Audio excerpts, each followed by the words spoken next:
Well, thank you for joining us tonight for evening devotional on a Sunday evening in May. In central Illinois, anyway, it is wet and rainy, and maybe that's appropriate for today's devotional. And I'm going to go back to Eugene Peterson's Living the Message to share what he had written for May 17th. And I don't know, it just sounded kind of appropriate, not just because it's a rainy day, but it's entitled The Belly of the Fish.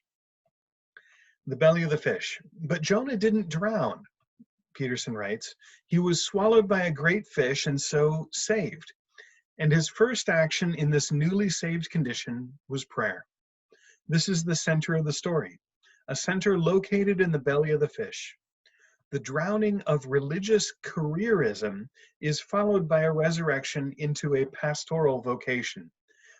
So the idea of what we were going to do with God, for God, all of our plans transformed into a calling of God's origin.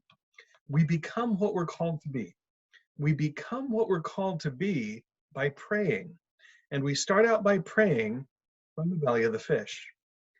The belly of the fish is a place of confinement, a tight, restricted place. The ship to Tarshish was headed for the western horizon, limitless expanses of sea where the lure of mysterious and beckoning unknown through the Straits of Gibraltar and beyond, the gates of Hercules, Atlantis, the Hesperides, Ultima Thule.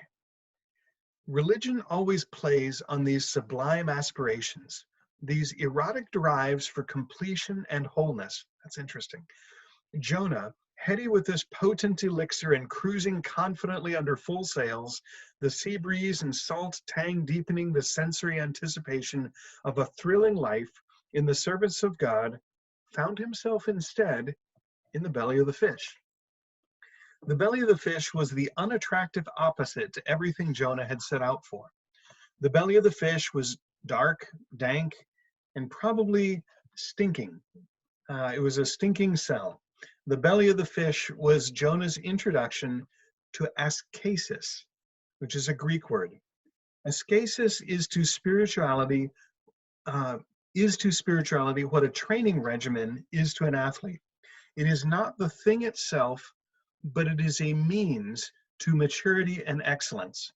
Otherwise, we are at the mercy of glands and weather. It is a spiritual equivalent to the old artistic idea that talent grows by its very confinement, that the genie's strength comes from his confinement in the bottle. And he quotes Mark 8:34b, and again, this is from the Message translation. And Jesus said, "Anyone who intends to come with me has to let me lead. You're not in the driver's seat, I am. Don't run from suffering, embrace it. Follow me and I'll show you how. Self-help is no help at all." I thought that was interesting. Not only obviously seeming appropriate for these times, but that sense of pondering, what is that sense of the being in the belly of the whale, that place where it's not actually what we can do for God. It's not about our plans and our setting out our own roadmap to what we're going to do in God's name, of course, but that place where we can't. In fact, I thought about that. I said, I was thinking of how I'm using this time and trying to use it as best I can, and certainly finding enough to do.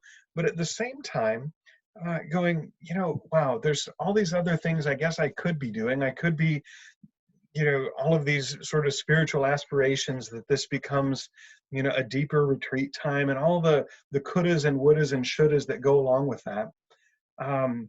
There's nothing wrong with that, I think, in one sense, if it's done as a response to what God's doing. And yet, part of what I'm drawing from this, or hearing in this tonight, is honestly, in the belly of the whale, all you can do is pray.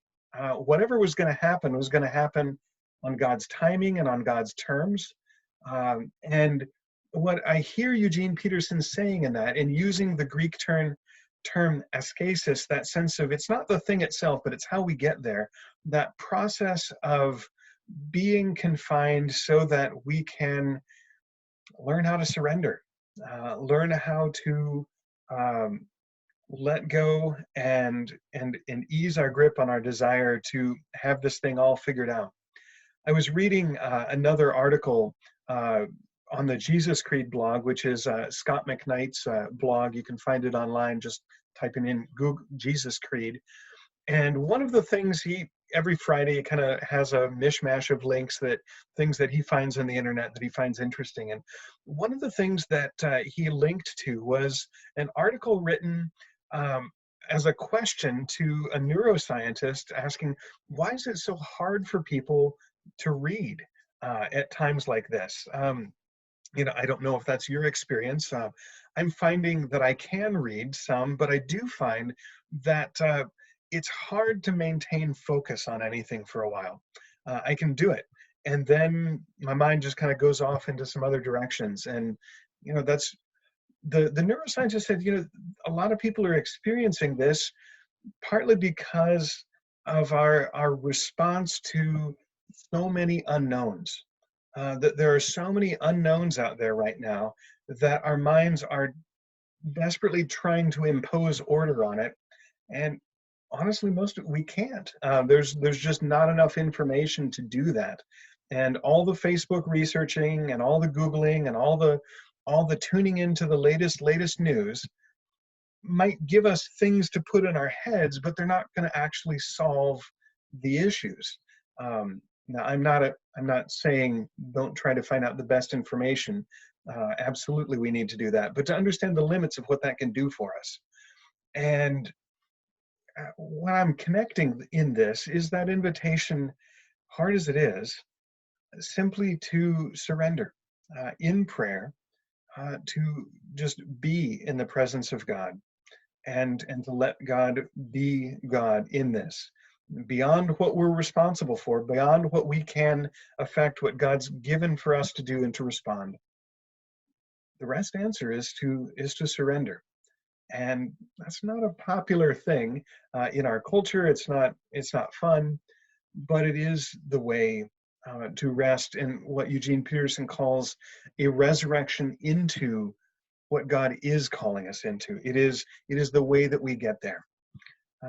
Maybe one last image that I'll share tonight that came to my mind along these lines, and it has to do with choice. If I were to turn this camera around, and some of you who've been online in our prayer time have seen the rest of what this room looks like. This is my hobby room, aside from this part, which is kind of an office, and I've got a fair amount of plastic Lego bricks that I have been collecting and amassing since I was very, very little. And if 5-year-old me could see what 45-year-old me has in terms of little plastic bits, it'd be pretty mind-blowing for that kid. But here's the thing. Having more parts and more options has allowed me to build things maybe more intricately, larger things, maybe more detailed. But I can't say that I've had more fun or built more often than what I did when I was 5, 10, 15, when I was younger. And the limiting of the parts meant that I had to use my creativity all the more. And it's freeing to be in that spot in some ways. And so I would invite us maybe to consider what in this time is allowing us to turn our hearts, our lives, our minds over to God, and tap into that creativity, into that prayer, into that surrender and relationship, through which God invites us into a deeper place where we will be able to live in the wide open spaces on a whole different level than before. Wherever you are in your journey, I hope that some piece of that may have spoken to you, but even more, I pray that God blesses you with the knowledge and comfort of God's presence tonight and every night. Thank you. God bless.